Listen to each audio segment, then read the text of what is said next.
Hello everyone, welcome back to Web2 app, and in today's video, I'm gonna show you how to set up face recognition login on Windows 11.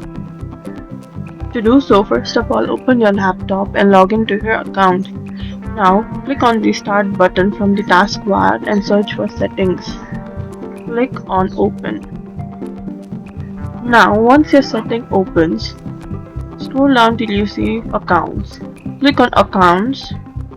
Now, in this section, scroll down till you see sign in option. Once you see sign in options, click on it.